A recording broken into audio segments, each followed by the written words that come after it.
Hi, I'm Miss Graham, and today on Art Matters, we're going to be talking about protest in the current day and expressionism as an art form.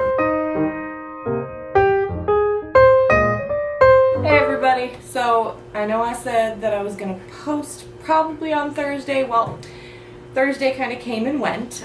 Been trying to get together a lot of things and I didn't get to it in time, so I apologize to those of you who have been looking forward to my video or waiting for it. But here I am. In light of everything that is going on in our world right now, I had to really think hard about what I wanted to make my first video about.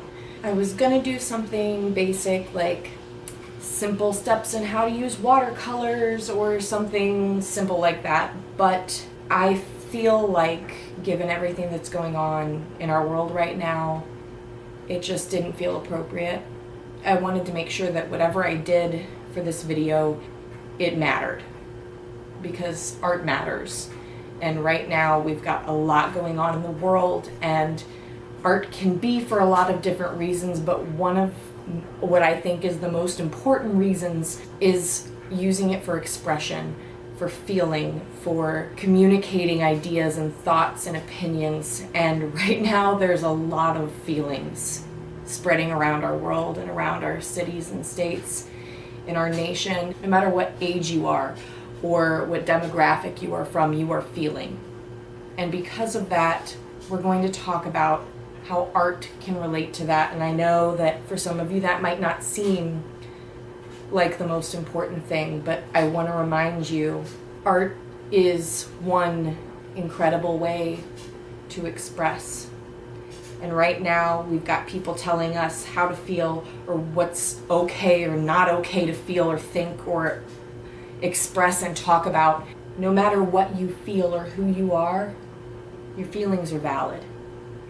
It is okay, and I tell my students this every day, so if you're not one of my students, it should be very clear to you, whether you're a kindergartner or you are 84, it is okay and right to be sad, to be angry, to have feelings. What matters is how you use your feelings and how you apply those to the world. One of the great things about our nation is that we are supposed to have the rights to express those feelings through protest. And protest can be a great way to stand for what you believe in.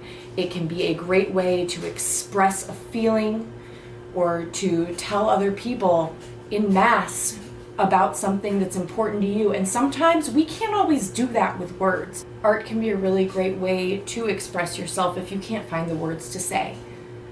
And this doesn't have to relate to our current situations in America. This could relate to anything at all. Protest can be anything that your heart tells you it needs to be. So if we're protesting against injustice in America, we can make art about that. For centuries, people have been creating art with Expressionism! Expressionism was an art movement that began roughly in the late 19th century to early 20th century, which means that it was pretty close to our time period right now in comparison to other art movements that we might have looked at in the past, if you have seen any of those with me. And Expressionism was not just about what you saw in the image, but the way that the artist created that work of art. So it could be a landscape where it's just showing trees and houses and grass and a foreground, middle ground, background, but the way that the artist applied their paint to the canvas, or the way that they moved their brush, the way that they applied their pencil, that's where the emotion came out. Part of what plays into creating expressionist art is not about what it looks like when it's done, but how you felt when you were creating it, and how you used the materials to get your feelings out onto paper or into the clay, however you choose to express. Because of that, Expressionism does not live solely inside of paint and sculpture and drawing in the traditional art sense that you might be thinking of. it could expand as far as music, writing songs, writing poetry, creating short stories, making movies. All of those things are expressionism, as long as you are putting emotion and feeling into them. If I'm working on a piece of artwork and I am feeling overwhelmed and crazy and anxious or angry, which, you know what, a lot of us are right now, I might be more aggressive with the paint. I might not be so careful and gentle and smooth with it. I might start to apply that paint very thick and use my paintbrush in more of a forceful manner because I'm expressing a feeling. It's not about what it looks like. It's about how you apply your feelings to the work of art. Even if when it's all done, it looks like a mess. So we're gonna take a look at a couple different artists. So the first artist we're going to be looking at was named Norman Lewis. He created artwork during the Harlem Renaissance time period, which makes him a pretty big part of art history. He created expressionist paintings that did not always fall into the realistic category. Now sometimes he did, and those expressionist works of art are just as beautiful. But he also did what is called abstract expressionism, which means that he was expressing through simply only color and line. And that had nothing to do with it looking beautiful. It was not about perfection, it was about expression through line and color. And it was amazing to see someone express without worry and without concern about the outcome necessarily. His work is just as beautiful because it's his feelings in his way. One of the major forerunners to the expressionist movement would be Vincent van Gogh. He's one name that we might already know. He created the Starry Night painting, so he's a pretty well-known artist. If you look really closely at his work, it's thick, and it's not smooth, long strokes. It's very small, quick strokes of thick paint and colors that didn't always quite look like what real life would look like, because his expression was subjective. It was about his feelings and his personal experiences and had nothing to do with reality or what we see in the real world. It was his point of view. Edvard Munch was also really well known. His famous painting, The Scream, where the man's standing on the walkway like this. Everybody should know that. Okay, so I'll just put up a picture of it, but you get the idea. So The Scream was very much represented through the way he created the work and what it looked like. And that was his choice, because that's what expressionism is. But if you look really closely, you can see that not only do we see feeling in the man's face, obviously he's screaming. He's not very happy right now. He's feeling a lot of feels. Also, the way that Edvard Munch created this work of art, it's not very clean and careful.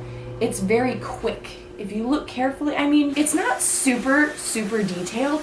It doesn't have exact pictures of things that look exactly how they probably did in real life. It's expressed, but it has a lot of waviness to it. The way that he used line and the way that he used color shows the anxiety and the insanity that he was feeling in that time period. That is my perspective on that image. It should be pointed out that when we're looking at someone else's work of art that is expressionist, I mean, it's their feelings. But from looking at it from my point of view, that's how it feels. And that's one important part of art too, is that we're looking at each other's work and we feel something too.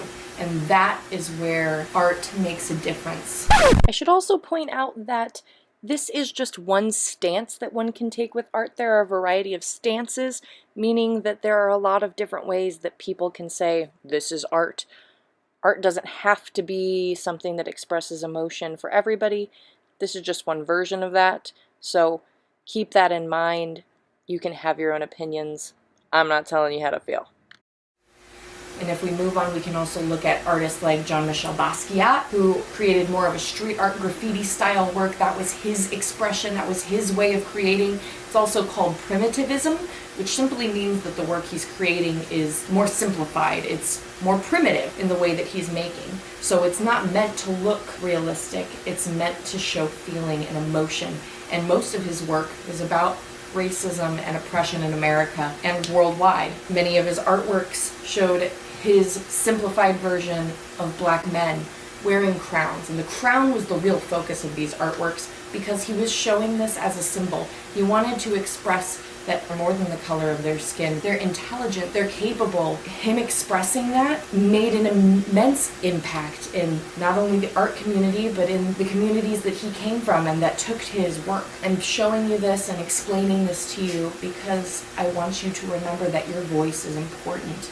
That what you do, what you create, what you have to say matters. You don't have to express any specific kind of way. There are a variety of ways for you to feel and to express your feelings and to get your voice heard. Your voice matters, and that is incredibly important for you to know. To the students and the families that I teach, I cannot express to you how much I think about you all every day, and I worry about how you're doing and where you're coming from, and I want to make sure that you know how important you are and how important your voice is. So no matter what you're doing or what you're going through right now, you are loved, that you are so smart, and that you are so important, and your voice is important. So until next time, please stay safe out there. This has been Miss Graham with Art Matters.